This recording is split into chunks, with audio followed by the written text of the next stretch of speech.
Good morning. Finland supports all efforts towards a constructive, lasting and a just peace for Ukraine. And also we are here to bolster the transatlantic alliance, which has never been stronger. We are living up to the commitments set forth in the summit of last summer in The Hague. And obviously a major discussion point today will also be the peace talks. Now, there can't be a lasting and sustainable peace if the evil persists. On the very contrary, we have to make sure that the good guys are able to build a sovereign country based on liberty, on freedom, on transparency and full democracy, which the Ukrainian people deserve. And we are here to support them.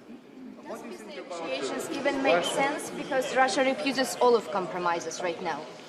So far we haven't seen any concessions from the side of the aggressor, which is Russia.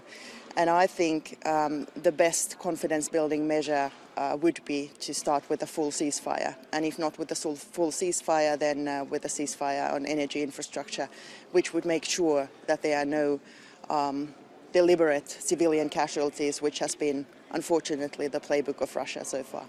Minister, there's no unanimity for NATO membership in NATO, here in NATO. So why should this option not be ruled out if there's no unanimity anyway? For what? For Ukraine membership in NATO. Yeah.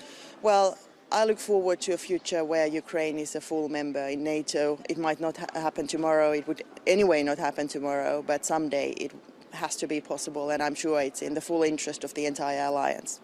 Yesterday, Putin was threatening to go at war against Europe if necessary. What do you make of such comments?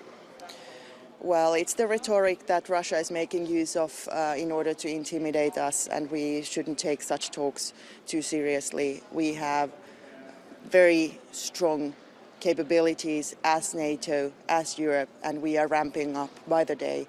And Russia, on the very contrary, is in a position where it's desperately looking for an off-ramp out of the war it should never have started, and which was obviously based on a totally misguided calculus on what was going to happen. The Ukrainians have been brave enough to resist the evil for 4 years now, and even longer if we start with the illegal annexation of Crimea. Ukraine has all the possibilities to really, have a future which is based on not only the freedom but also the full sovereignty which it deserves. Considering these peace talks with Estonia, Secretary Rubio is not even here today. I'm so glad that Secretary Rubio is involved in these peace talks. I think his efforts together with the American team have been extremely constructive, and we have American presence here, and we are able to discuss as the alliance also with the deputy. Considering the frozen Russian assets in Belgium, is Finland willing to offer a financial guarantee to Belgium so they don't bear the burden if this decision is reached? It's very important that we find a solution to making use of the frozen assets for the victim of this war, and at the end of the day for the victory of humanity. Seems to have been offered the possibility that Wittkopf would stop by in Brussels on his way back from Moscow. Do you know anything about that, and would you welcome such a step? I spoke with my colleague Andrei Zubia last night, and he was confident that in some shape or form we will be briefed also here in Europe, and he will himself be coming over, and I'm looking forward to those discussions as well. But apparently they haven't been able to reach massive consensus last night in Moscow. Have you seen the statement of Russian officials after yesterday's negotiation, and what do you think about this statement?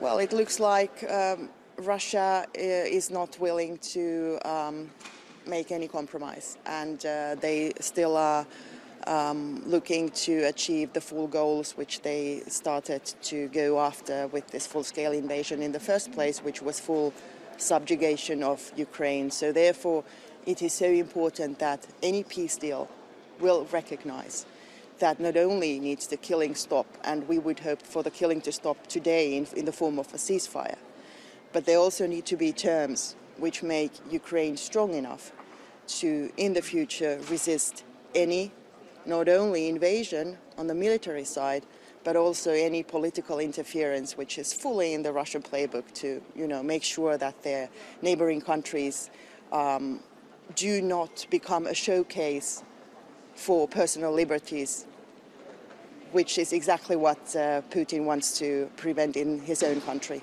Thank you so very much.